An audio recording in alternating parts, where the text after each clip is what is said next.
जोंहा दासान्दि दाखालि नभेम्बर 1 तारिखनिफ्राय जोङो बुथ कमिटि दानाय जादों आरो बे बुथ कमिटियाव अलरेडि जोंनाव आवगाय दाफुंजोबखाबायमोन खिन्थु जों बाहाय एसे कयजन मानसिखौ जोङो महिला मन्चनिफ्रायबो जों सोसनदेरदों बा जोङो पेरेन्टनिफ्रायबो जोङो सोदेरदों। जोङो दा मोनसे सेन्टारावहाय 30 जनिया 35 जनिया जोङो मेम्बार थिसननो हाबाय आरो बे मेम्बार थिसननायाव जोंहा जेरावबो जोङो 1 तारिख नभेम्बर 1 तारिखनिफ्राय जों स्टार्ट खालामदों। स्टार्टखौ जों जाहारबारियाव खालामदों फार्स्ट, सेकेन्डआव जोङो वेस्ट मालिगाव खालामदों, थार्डआव जोङो माबायाव खालामदों उसिजौगुरि, ओमफ्राय बेनि उनाव नेक्स्ट पाटगाव, ओमफ्राय आफलागाव, ओमफ्राय मैया अन्थाइबिल, दिनै बंसिगाव प्राइमारियाव। दा बे बुथ कमिटि दानायाव ओरैबायदि आङो फैनानै ओरैबायदि खुसि मोनदों गावखौनो, एकदम ग्रेन्ड साक्सेस होनजायो। मानो होनोब्ला एकदम गोख्रों मावथिफ्रा ओंखारनानै बे बुथ कमिटियाव मेम्बारशिपनि थाखाय हाजिर जाफैदों। आरो बे मेलावनो जोंहा डिस्ट्रिक्टनिफ्राय लेंहरजानाय आलासि दंफैयोमोन।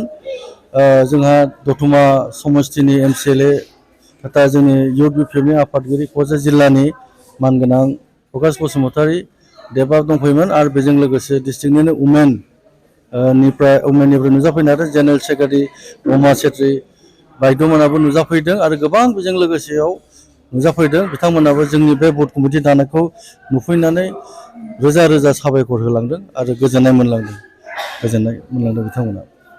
गनरगाव कन्स्टिटुएन्सि हिसाबै BPFआ माबायदि स्ट्रं जागासिनो? बेथ' आं आवगायनिफ्रायनो बुंबोबाय थाखादों, जोबोद स्ट्रं जोंनि BPF दोलोआ। हाग्रामा सार दैदेननाय BPF दोलोआ ओरैबायदि स्ट्रं जानानै दं। मानो होनोबा आङो नभेम्बर 2021निफ्राय आङो नभेम्बर 5नि 5 तारिखनिफ्राय आङो दायथ' लादों।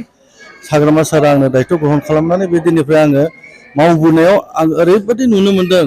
13टा प्राइमारि दं जोंहा बनगाव प्राइमारियाव। बे 13टा प्राइमारियावबो गिदिंनानै नुनो मोनबाय ओरैबायदि स्ट्रं रायजो राजाफ्रा।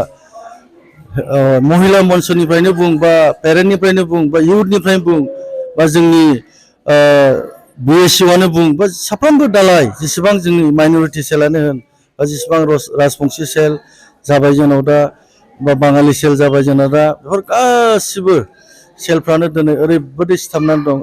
माने स्ट्रंनिफ्राय स्ट्रंसिनसो जानानै दं जोंनि बनगाव समस्तिया दा। आरो जोंनिफ्रायथ' BPF दोलो हिसाबै बिराद स्ट्रंखा आरो प्लास पइन्ट जानानै दं नैबे सेलफोरखौ दानाय न'आव जोंहा साबसिननिफ्राय साबसिन जानानै दङ। आरो जोंहा माने खुनु पद्दायै जोंहा बाहाय दस्रा दोलोनि पक्कै जासिना खालामनांगौआनो गैया एस ए BPF हिसाबै। आं बेखौ खाथां बुंगोन आरो। नोंथाङा सासे गनरगाव समस्तिनि दैदेनगिरि जानानै फैबाय थानाय इयुथ्सफोरनि थाखाय मा बुंनो सानो? आङो बेखौ मेसेज होनो लुगैयो जोंनि इयुथ्सफोरखौ, जाहाथे जेरै दं दा स्ट्रं जेरै स्ट्रेन्डआव थादों बे स्ट्रेन्डआव थाबाय थाबानो जोंनि BPF दोलो हाग्रामा सार दैदेननाय दोलोआ फैगौ 2024नि MP इलेक्सनखौ जोङो गाजा गोमजायै देरहागोन आरो बिनि उनाव नेक्स्ट 2025नि काउन्सिल इलेक्सनखौबो जों गाजा गोमजायै देरहाहैनो हागोन। आंहा फुरा आसा दं जोंनि इयुथफ्रा जोंखौ बिराद मोजाङै सापर्ट खालामगोन। आंहा बेखिनि फुरा आसा दं, कनफिडेन्ट दं आङो।